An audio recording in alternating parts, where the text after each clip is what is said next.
Pencarian dana dengan right issue tengah marak sejak awal 2021 hingga saat ini. Kontan.co.id mencatat masih ada 13 emiten yang memiliki rencana menggelar right issue.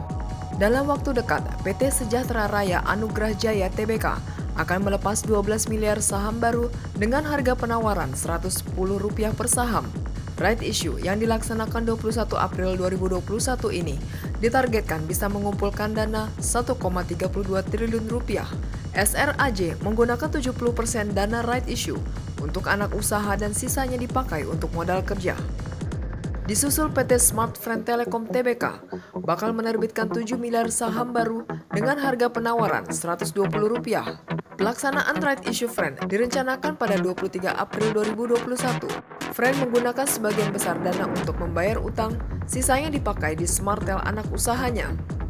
Kemudian PT Bank IBK Indonesia Tbk yang akan melepas 7,28 miliar saham dengan harga Rp170 tanggal 10 Mei 2021.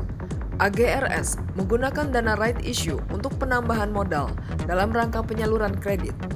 Beberapa emiten lain ada dalam tahap rencana dan persetujuan para pemegang saham, salah satunya PT Yellow Integra Datanet Tbk yang menggelar rapat pada Selasa 30 Maret.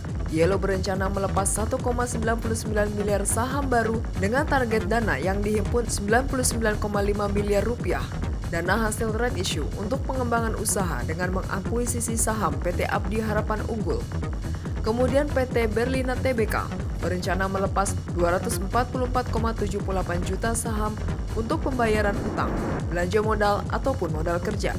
PT Communication Cable Systems Indonesia Tbk berencana melepas 170 juta saham semester 1 2021. Hasil right issue akan digunakan untuk modal kerja. PT Bank Maspion Indonesia Tbk akan melaksanakan RUPS pada April 2021 dan berencana melepas 2,28 miliar saham.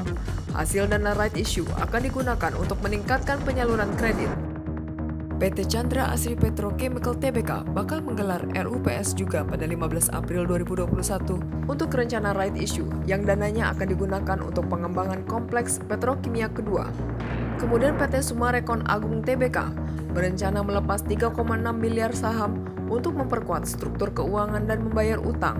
Sedangkan PT Bank Syariah Indonesia Tbk berencana menghimpun dana hingga 500 juta US dollar atau setara 7,2 triliun rupiah untuk memenuhi ketentuan free float dan mencari strategic partner. Di sektor perbankan lainnya ada PT Bank Permata Tbk yang akan melepas 88 miliar saham untuk permodalan, peningkatan kredit dan aset produktif lainnya. Kemudian PT Bank Tabungan Negara Tbk dengan target dana 5 triliun rupiah untuk meningkatkan modal inti dan mencapai rasio kecukupan modal ke level 17%. Juga program sejuta rumah, akuisisi asuransi jiwa, perusahaan modal ventura, dan manajer investasi. Terakhir, PT Bank Pembangunan Jawa Barat dan Banten Tbk yang akan menggelar RUPS pada 6 April 2021. BJBR berencana menerbitkan 925 juta saham untuk memperkuat struktur permodalan dan ekspansi kredit. Analis Philips Sekuritas Anugrah Zamzami Nasr menjelaskan investor sebaiknya menunggu kejelasan detail dari right issue seperti nilai pelaksanaan, rasio, dan tujuan penggunaan dana.